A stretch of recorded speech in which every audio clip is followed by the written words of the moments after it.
अस्सलाम वालेकुम। मैं अपने YouTube चैनल पेस नेटवर्क के साथ नासिर जावेद। आज की इस वीडियो में हम अमरीकी एलची रॉबिन राफेल के दौरा पाकिस्तान, इमरान खान से मुलाकात और उसके बाद की सूरत हाल का जायज़ा लेंगे। लेकिन इससे पहले कि हम इसकी डिटेल की तरफ जाएं, आप इस चैनल को सब्सक्राइब कर लीजिए। व्यूवर्स, बैनुल अक़वामी ताल्लुकात मफादात के ताबे होते हैं। मफादात बदलते हैं तो ताल्लुकात भी बदल जाते हैं। लिहाजा ना तो मुल्कों के दरमियान कभी मुस्तकिल दोस्ती रही है और ना ही दुश्मनी होती है। एक वक्त था ईरान और इराक़ अमेरिका के इत्तेहादी थे, लेकिन जो ही अमरीकी मफादात बदले ये दोस्ती दुश्मनी में बदल गई। 1990 तक रूस और पाकिस्तान एक दूसरे के दुश्मन थे, लेकिन अब एक दूसरे के करीब आ चुके हैं। मुल्की मफादात हमेशा मुल्कों के दरमियान ताल्लुकात का तयन करते हैं और मफादात का तयन वक्त के तकाज़ों के ताबे होता है। बड़ी ताकतों के मफादात अजीब नौइयत के होते हैं। मफादात पूरे होने पर आंखें फेर लेना कोई बड़ी बात नहीं समझी जाती। एक वक्त था जब शाह ईरान रज़ा शाह पहलवी, चिली के डिक्टेटर पनोशे, इराकी सदर सद्दाम हुसैन और फ़िलिपाइन के सदर मार्कोस अमेरिका के बहुत करीब थे, बल्कि ये लोग अमेरिका के इशारों पर चलते थे। लेकिन फिर वक्त बदला, अमरीकी मफादात बदले और जब इन पर बुरा वक्त आया तो अमेरिका ने इनकी कोई मदद नहीं की।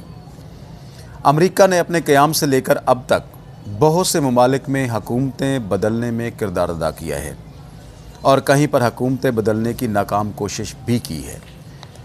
1953 में ईरानी सदर मुसद्दिक हो या 2022 में पाकिस्तानी वज़ीर-ए-आज़म इमरान खान, अमेरिका ने अपने मफादात के लिए जहां चाहा रजीम चेंज किया या चेंज करने की कोशिश की। ईरानी इनकलाब से अमेरिका ने एक सबक ज़रूर सीखा कि गैर मकबूल सियासी या फ़ौजी क़यादत के सर पर हाथ रखना किसी भी लिहाज से फ़ायदेमंद नहीं है।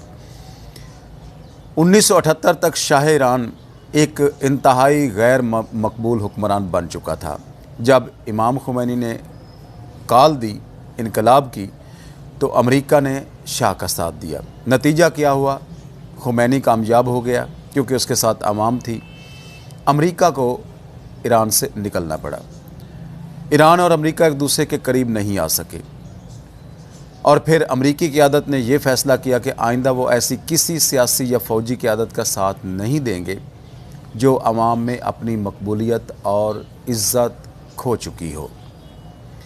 अमेरिका ने अफ़गानिस्तान से निकलते ही पाकिस्तान के साथ ताल्लुकात को महदूद कर दिया था, बल्कि पाकिस्तान को किसी हद तक नज़रअंदाज किया, जिस पर जो बाइडन हुकूमत को शदीद तनकीद का सामना करना पड़ा।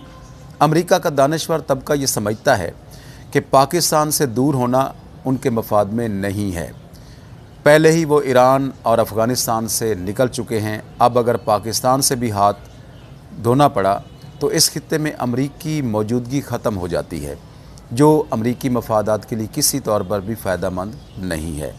अमरीकी थिंक टैंक ने भी अमरीकी हुकूमत की इस पॉलिसी को गलत करार दिया। अफ़गानिस्तान से इनकला के बाद पाकिस्तान को नज़रअंदाज करने की गलती के बाद जो बाइडन हुकूमत ने जो दूसरी गलती की वो ये थी कि पाकिस्तान में एक अवाम में मकबूल हुकूमत को तब्दील किया।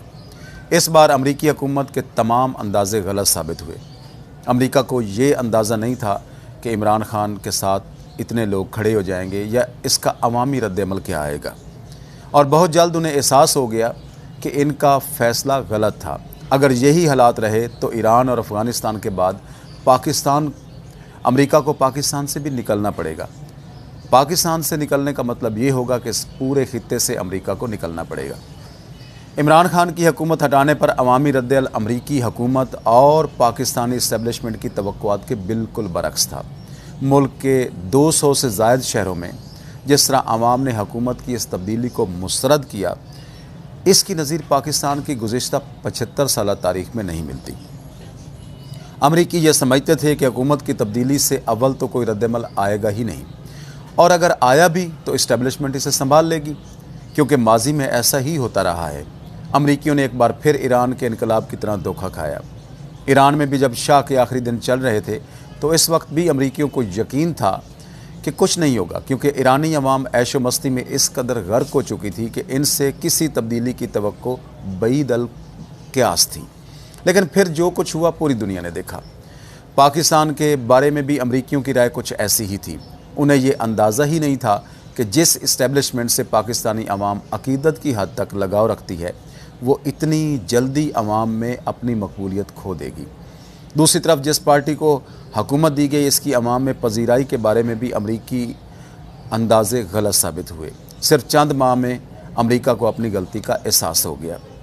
अमरीकी एलची राबिन राफेल पाकिस्तान पहुँचे और सिर्फ इमरान खान से मुलाकात करके वापस चले गए। राफेल ने किसी हुकूमती ओहदेदार से मुलाकात नहीं की। पाकिस्तान की स्ट्रेटजिक अहमियत से इनकार मुमकिन नहीं।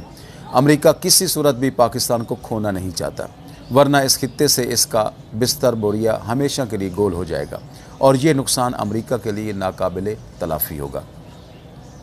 यही वजह है कि अमरीका पाकिस्तान में किसी ऐसी सियासी क़यादत या इस्टेब्लिशमेंट के साथ मामला तय नहीं करना चाहता जो अवाम में अपनी मकबूलियत खो चुके हैं। राबिन राफेल की वापसी के बाद अमरीकी रवैये से वाज़ेह होता है कि सब बदल चुका है। ऐसे दिखाई देता है कि अमरीका ने पार्टी बदल ली है। अमरीका का पाकिस्तान को एक गैर ज़िम्मेदार एटमी मुल्क करार देना वाज़ेह पैगाम है कि अमरीका इस हुकूमत से खुश नहीं है। अमरीका को एहसास हो गया है कि वो गलत घोड़े पर सवार है। इमरान खान के साथ उसके लाख इख्तलाफात सही, लेकिन इसके बावजूद अमरीका के पास और कोई ऑप्शन नहीं है कि वो किसी और सियासतदान या इस्टेब्लिशमेंट पर इत्माद कर सके, क्योंकि बाकी तमाम सियासी जमातें अवाम में अपनी मकबूलियत और इत्माद खो चुकी हैं। यही हाल इस्टेब्लिशमेंट का भी है।